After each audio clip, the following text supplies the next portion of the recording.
So, huge thank you for joining me for another Aussie online entrepreneur Amazon success story. And today I am joined by the delightful Pippa McCreery.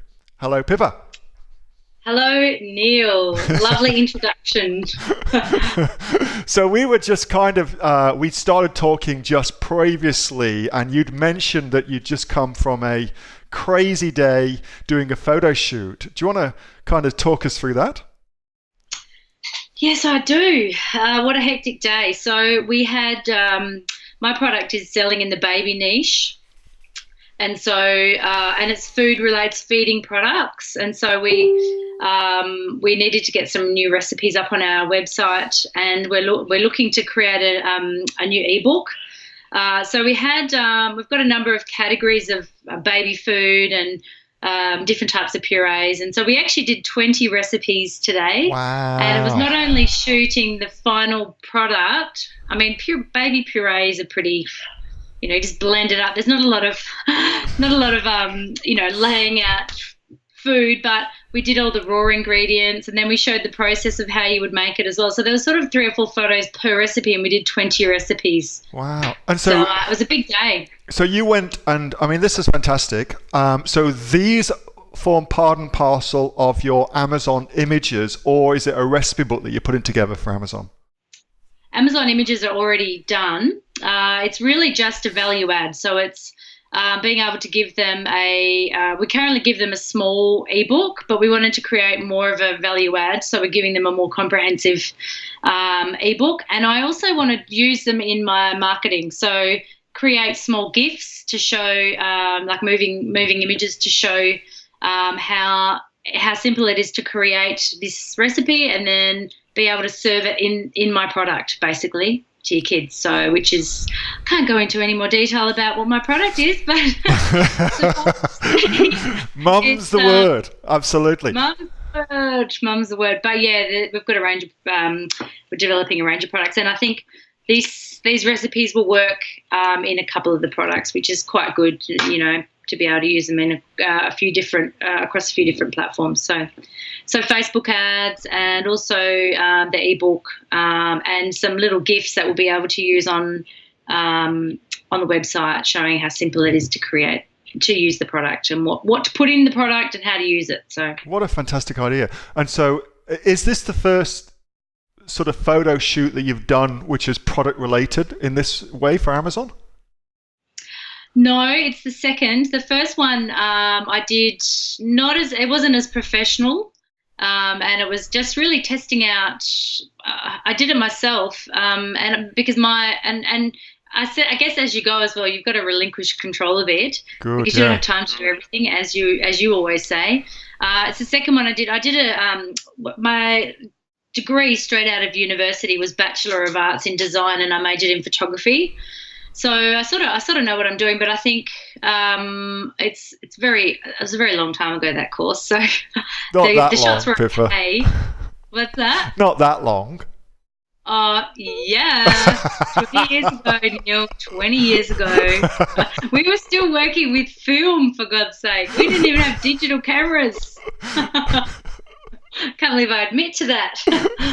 So it was the photos were okay, but it was more just a hurry up, let's quickly get something done. Whereas this, a lot more thought's gone into this about, all the different platforms I'm going to use these images across. I'm going to, create small GIFs, as I said, for some marketing campaigns I'm planning. And yeah, there's a lot more thought. And I found a really good supplier a photographer, a company called Snapper, actually, who they're all around the country. And you can basically say, come to my house on this date, and they do photo shoots for from $59, and they seem to be quite good. They're professional photographers that just are trying to fill in their week time slots. And I mean, I paid more than that because it was a long shoot, but it's very suppliers are very accessible these days. So well, that's so many questions in my head. First one, if you wouldn't mind, how much did you pay for today's shoot? So we went over time. It was meant to be a 3-hour shoot, and we ended up doing about 4 hours. And so it'll cost me probably around $300. Wow, that's good. $300. And what? And it's actually it's a lot. You could get a lot cheaper package, but I just wanted unlimited photos. Yeah. So if you went to them and you said, I need 9 photos for Amazon, for example, for a listing, then you might pay $140 or something. But I knew I needed a lot. I needed portrait, landscape. Like I'll probably come out of it today with, maybe 100 images. Jeez.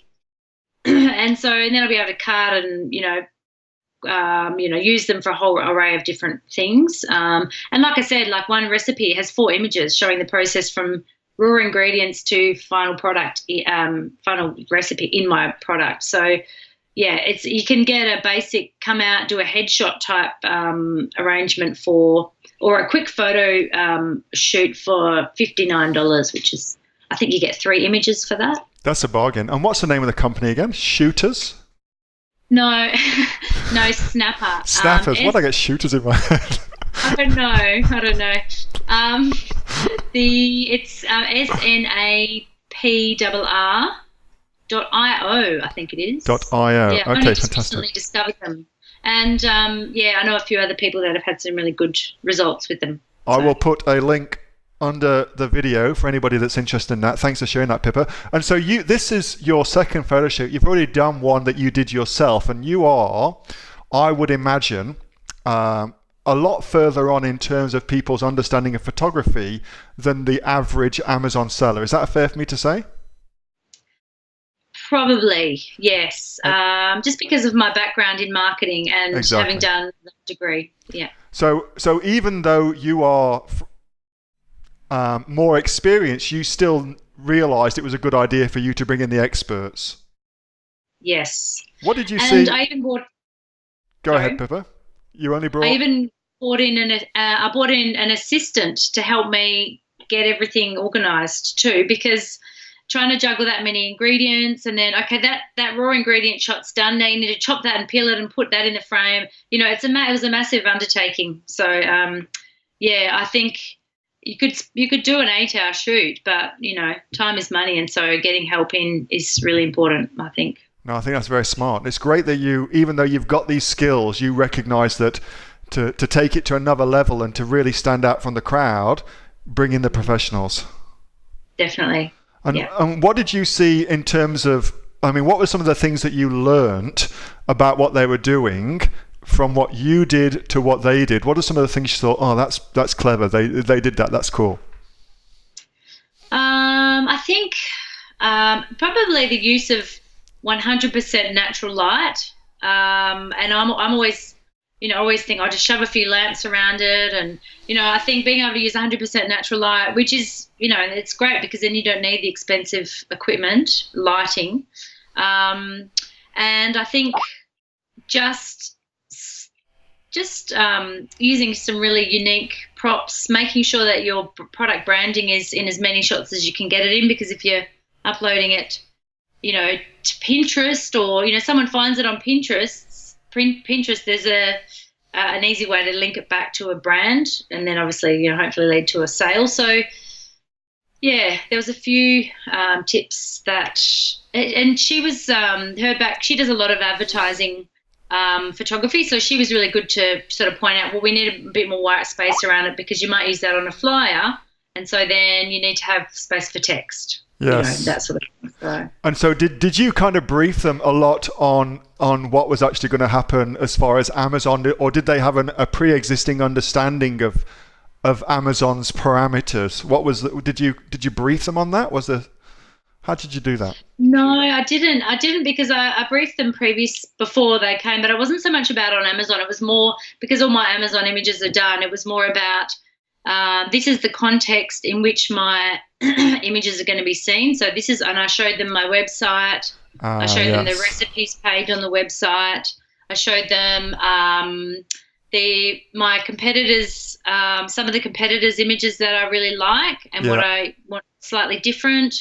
What I don't, I always show when I'm out briefing suppliers, also show them what I don't like. Good. Because there's a lot of really like, not so much with photography, but say graphic design, there's a lot of just, regurgitated stuff, if you have a company that's all about the environment, then the fallback is just put a photo of a green tree, so which can look good, but I want to eliminate all the generic stuff, and so that they don't go down that path. The website, and then I talked to her about the ebook as well, and the format. I gave her sort of a rough mock-up of what I think the ebook will look like, so that the images need to be landscape versus portrait, that sort of thing. So it sounds like from that then that you really had thought through all the different aspects of your business that would require images so that you could get them all done at the same time. Yeah, and I think I really did, because I thought, down the track, I'm actually in the process of ordering another product from China, and I've got the sample from the company, and I thought, well, I'll just and the type of food I was creating could be used in that product as well. Mm-hmm. So I just actually got the sample the other day, and it's actually the wrong color. Won't be the color of the one I'm manufacturing, but I just got it there and I filled it with food, and I thought the designer can change the color and put my logo on it. And so there's already one image done for Amazon listing down the track. I mean, I'll obviously have to get others taken, but it's a starting point. That's fantastic. So you've got your second product coming. Is it your second product? Third product. Well done. And so that ascension from your first product to your third product, what have you learnt about the supplier process during that time? What are some of the things you've learned? My first product, the main product, because the second product's sort of a complementary product to the first. So I've got that off the same supplier.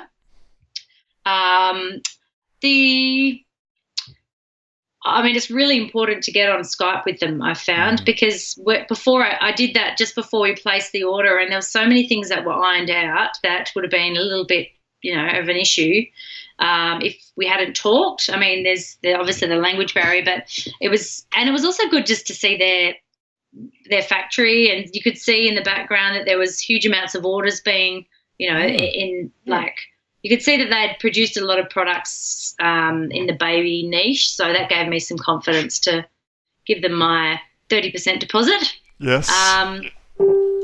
And I think this most recent acquisition, which I've got the product and I'm just the sample and I'm trialing it, and it's so far it seems pretty good. But this second round, I've got about 3 other products that I'm looking at as well, and it's overwhelming. It's very time consuming. So I'm about to outsource and try the product sourcing helper through Upwork. Mm-hmm. So I'm developing a brief now for 3 other products. Good. Because I haven't gone down that path, because I feel as though I need to stay close to the product research, but I'm just finding I don't have the time now, and I feel as though they might be able to get me a better deal anyway. Yeah.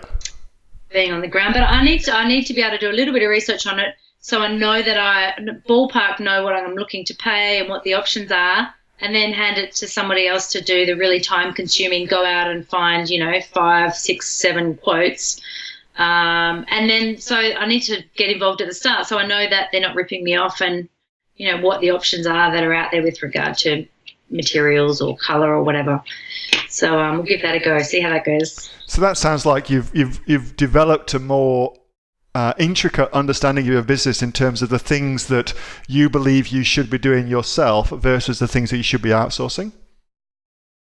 Yes, and I think part of the challenge with outsourcing is making sure, like, some things I know that I shouldn't be doing, but I think by the time I write a brief, one-off things, because by the time I write a brief and I communicate it to this person who perhaps doesn't have English as the first language, I could have done it myself. Yeah. But then obviously if it's repeated and repeated over time, that time you invest initially in briefing them thoroughly is going to pay dividends. But for some jobs, I'll just do it myself. It's just not worth briefing somebody. But things like website content uploads, like somebody's going to have to load all my recipes up. And I refuse to do it. And I think, well, once they're all loaded, there'll only be, small, like 1 or 2 uploaded at a time in future. And I did go through the process of thinking, I'll just do it. And then I thought, no, because, you've got to empower somebody else to do it, Yeah. and then they can help you along the way, because it won't just be the recipes, it'll be new products, it'll be new recipes, and providing that the supplier that I find sticks around, then, I mean, you've still got the initial brief to give to another supplier, I guess, if it all falls through. But yeah, just making sure you are just taking the time to brief, I think, has been I often think it's just easy to do it myself, but you become the bottleneck. Yes, absolutely. So have you got, well, let me go back a step before I get to that. So have you got in your head things that you were originally doing in your Amazon business when you first got started that in retrospect you say to yourself, why on earth was I doing that? I really should have outsourced that from the start. Yes. What are those things? I guess the main one would be my website build. Now, all my graphic design and all my packaging design and logo, and despite my background, I outsourced all of that. I just knew that I didn't have time to do that. And there's also a lot of creative time just to develop it. You need to outsource that. But the website, I thought I know how to build websites. I've done it in many jobs. And so I was a bit stubborn with that. And I think it's fine to build your first initial 1 or 2 page website, but when you start getting quite comprehensive, you might have 7 pages, and then you've got opt-ins, and I think and then the e-commerce, once I got to, okay, well, I need to build my store now, I just realized, oh my God, I am going to lose my nut if I have to do this myself. So I actually got the site rebuilt using it's still a WordPress site, but it's using a better template. It's a bit more friendly with my recipes. It's more as the recipes are in a blog format, and my e-commerce store is was set up by somebody else, but they talked me through how to do it, so I knew the details of it. But I was glad I did, because I didn't know a lot of the stuff relating to the detailed terms and conditions that are required when selling products online and taking credit card information and all that. So I was glad that I outsourced it, and it actually wasn't that expensive. So okay, yeah. So knowing what you know, what's a reasonable price to pay then to get an e-commerce site like that you've had put together done? Yeah, I paid about $600, and wow. That's basically building the site, rebuilding it from scratch. It was hosted, all the hosting and everything was set up, and quite a number of the pages are set up, but it's just moving it from one platform to the other. But it costs about that anyway, just to rebuild it from scratch. And actually I was very demanding and with the time that I took with this person, and I was quite anally retentive, as I can be when it comes to things like that. So I think they were probably, by the end of it, they were thinking they should have charged me twice that. But yeah. But it was well worth it. And any problems I have now, I can still go back to them and they help me fix it without charging anything. So that's been really great.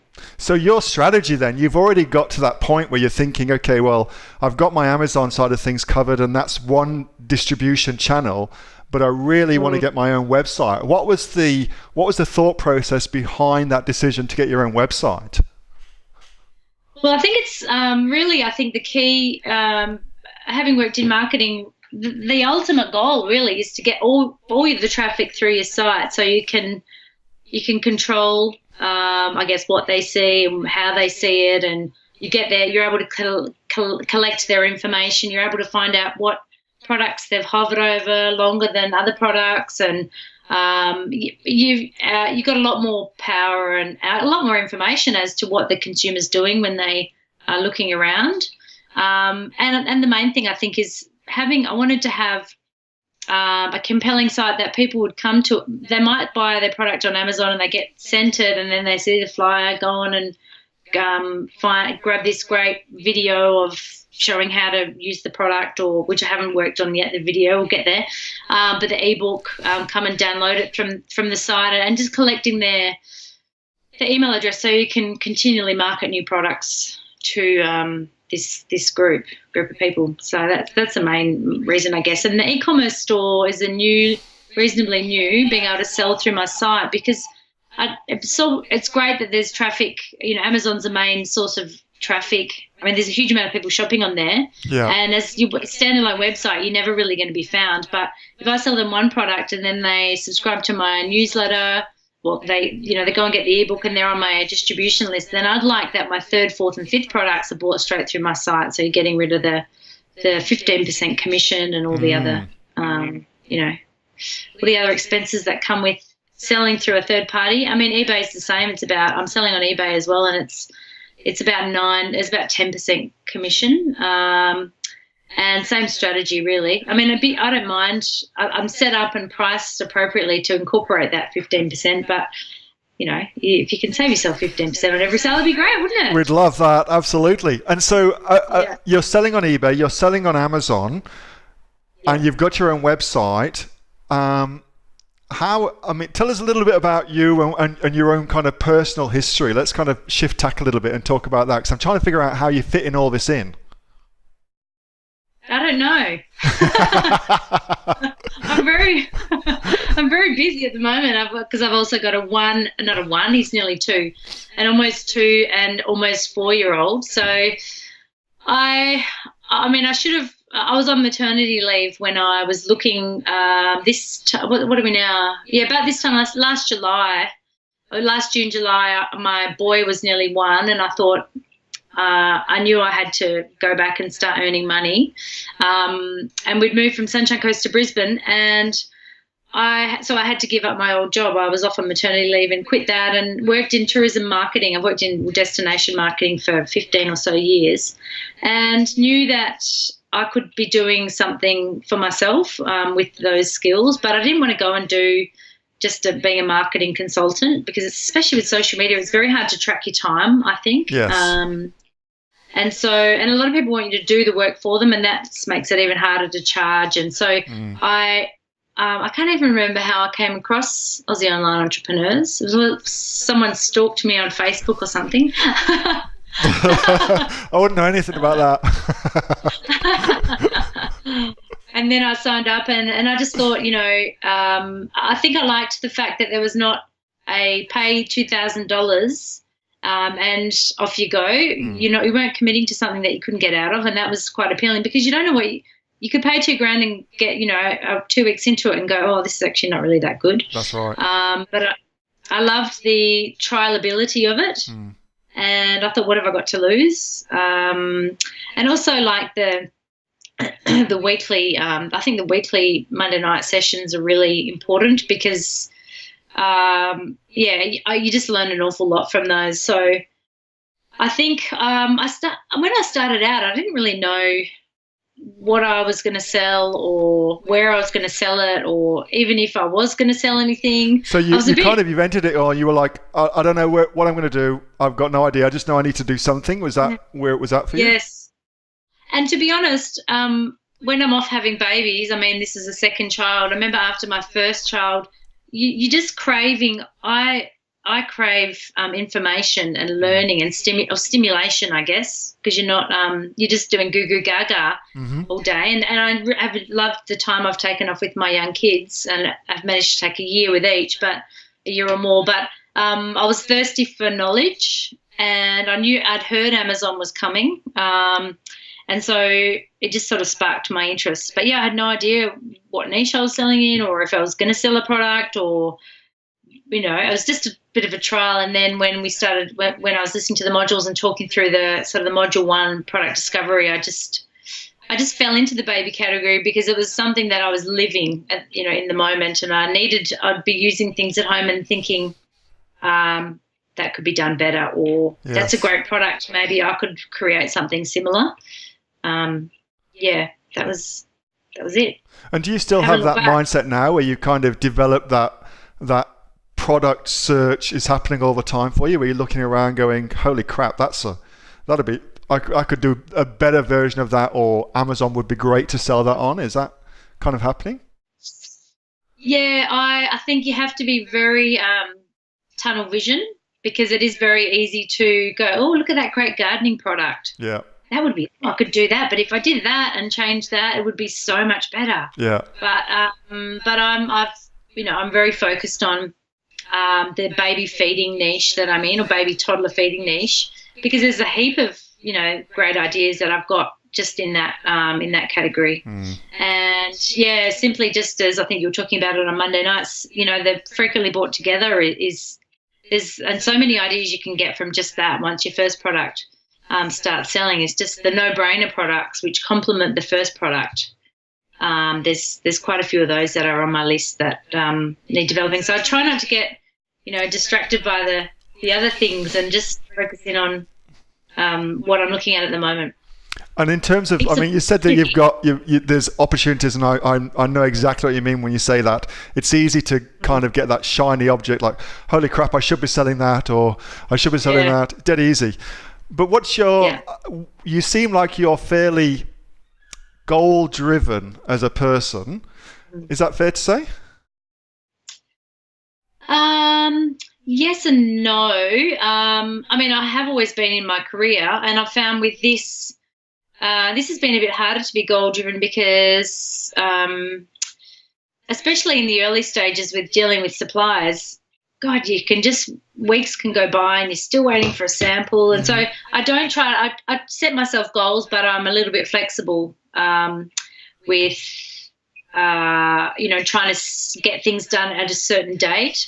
But with regard to annual goals, yes, I am. I've got real clear goals on where I want to be in 12 months' time from product launch, that sort of thing. Because I think if you don't have a goal, something to aim for, then how do you know if you've succeeded or not? I'm with you 100%. And is it okay to ask what your 12-month goals are for your Amazon business? Yes. For the main product, which is the other secondary products, is complementary product. Saying sorry to the heater that I just hit.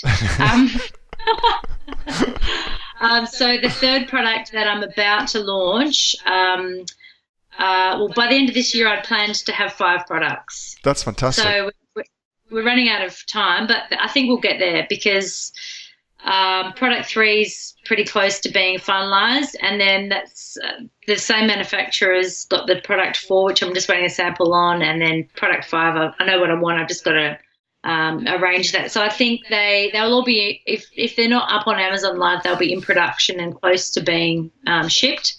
And my main product from when I launched it end of last year to same time this year, I had a goal to double the turnover from every 2 months. And so I've managed to this time next year I would like to be all products. I would have 5 products up, and my other product would be up for a year and a half. I'd say. I need to do my yearly goals from now until next year. Don't know, because I've only done until the end of this year. I'd say maybe 100. That'd be great.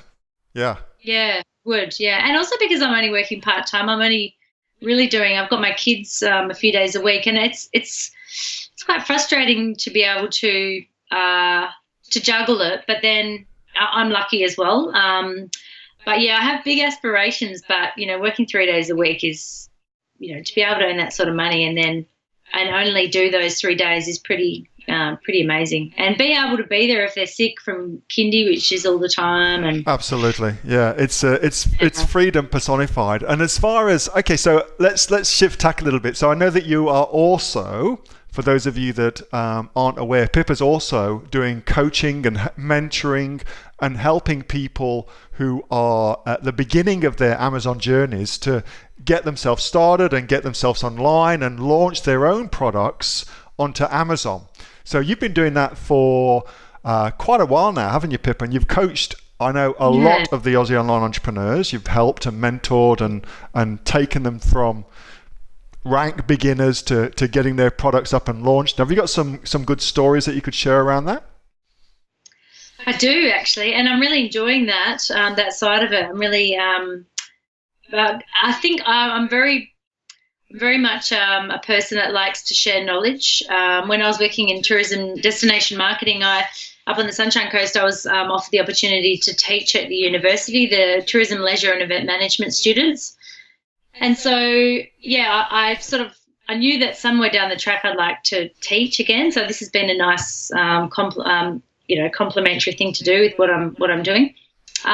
So yeah, a range of people, and some of them are really switched on when it comes to marketing, or they've done e-commerce before, and there's others that really have done very little when it comes to anything online. So yeah, the product discovery sessions I've done, I find quite rewarding, because I guess it's about identifying what someone's going to be passionate about. And people say, you don't have to love the product you sell, and you don't have to really, be passionate about it, and it doesn't have to be something that you would buy. But I think that for those that have come to me and said, I want to sell, women's underwear, and it's a man, I think it's very hard for them to get their head around what that looks like. Maybe not underwear is not a good example. I like your example. Maybe like pregnancy attire or something, Yeah. pregnancy dresses or whatever. They have to really understand what the desires and the needs and the wants of that customer are to get their head around what the product should look like. And then to be able to market it to them, it's impossible to do unless you can get inside the head of that person. And if it's not, if it's not you, then you have to have a wife that you can ask all the tricky questions, so that you can develop a product that's suitable, and then develop all the branding around it that's suitable. So yeah, that's been really good, actually. It's been really fun doing the product discovery, and they always come out of it with, generally they come with there's two types of people. They come with no idea, or they come with 20 ideas. Yes. So either way, the 20 ideas, it's about ruling out a whole lot of them because of different reasons. It might be that they're, you go on and you see there's too many other people dominating, or that there's a lot of faulty type products in that area, prone to leaking or whatever it might be, or just not the right price point. Yeah, so that's been good fun. So that's interesting. So it's not just a case of what people should be selling, it's also what you definitely shouldn't sell as well. Yeah, and I tend to try and help these people pick a really solid niche. So identify a group in society who have, it might be an interest in, pugs, for example, and try and target them, and then think about the products that they might need. You go on and you look around Amazon, you can find a whole array of products, and you might get your first idea from Amazon, but then look at, the types of products that one person would like. But yeah, ruling out things, the first product has to be easy. And so I try to discourage them from doing anything with batteries, any sort of electrical type product where, there's a lot that could go wrong with that. And you don't want that for the first product. You just want to get it to Amazon and start selling. And your second and your third product, you can wait for Amazon approval if there's, if they get you to jump through hoops. And then, of course, just making sure that they're not choosing something in that first instance that's going to be really hard to get approved, like your topical or ingestible. Can you explain what topical and ingestible is, just in case people aren't aware what that means? Sure. So just anything that you have to rub on your skin, or you can drink or consume, is just a lot harder to get approved on Amazon, because there's a lot more risk around people getting poisoned or scalding their skin because your aloe vera cream has got some dodgy chemical in it. So Yes. there is a lot. There's definitely harder categories to sell in, and not to say that you don't try and get approved in those categories, but it's just being smart with your first product, and making sure that if they do pick a category like grocery or beauty, that they understand what they need to do to make sure that they get ungated, what they need to do to make it easier to get ungated, which is providing the Amazon with the relevant invoices and all the palaver that they require from you to get ungated. Absolutely. And so that's really solid advice for somebody that's kind of decided that they are going to make the leap and they're going to get themselves set up on Amazon. What would you say to somebody who was still sitting on the fence about it and going like, I think it's a good idea selling on Amazon. I like the idea of it, but I'm just not sure. What sort of advice would you give them? I would say that if I hadn't joined last year, I might be still sitting on the fence. I might have gone and just got another job. And I think it's sort of, I think you've got to dive into a support network of some sort. You need to be around people that are doing the same thing to not only motivate you, but just give you the confidence just to do it. And I guess I think the modules, it's sort of step by step. It's a checkbox process where you can't really make a mistake if you follow it. And so if you're sitting on the fence, I think joining the group or some sort of support network to help you along is really important. And like I said, I don't think I'd be doing it if I hadn't succumbed to that Facebook stalking way back. But I'm really glad I did, because I've got a few motivated friends that are looking into this space, and they have been talking about it since I started, and they're still doing nothing. And it's because they just don't know where to start. It's very overwhelming.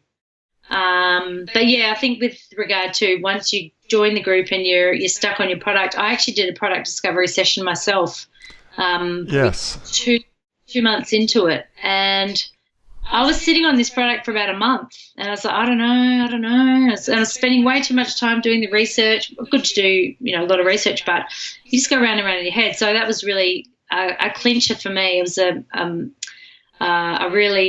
good moment where it was, because of this product and a couple of others, and it was with Ian at the time, and it was the next day I pretty much placed the order with the supplier. So that was what sort of helped me move forward. Otherwise, I'd probably still be going round and round. That's fantastic that you see that. That's awesome. That's brilliant advice as well. Well, I want to say a huge thank you for joining me today and for taking time out of your very busy schedule. That was brilliant, Pippa, and thanks so much for sharing your story and for being really inspirational, and to have, from where you've come from to getting your products up and running and to have 5 products in the pipeline ready for Christmas is just fantastic. You should be really proud of that. That's a brilliant result. Thanks, Neil. You're very, very welcome. And thanks for joining. I'll put some links underneath this video to find out a little bit more about Pippa and what Pippa's doing. As I said, Pippa's one of the Aussie online entrepreneurs. She's also one of the Aussie online entrepreneurs mentors. If you'd like the wonderful, wonderful Pippa to be your member, come join the Aussie online entrepreneurs, and you'll be able to chat with Pippa in our private members only Facebook group, and she'll be able to help you out. Pippa, thanks so much for joining us today, and I will see you back in the group. I'll be stalking you soon. Thanks, yeah, I look forward to it. Thanks so much. Bye. Bye-bye.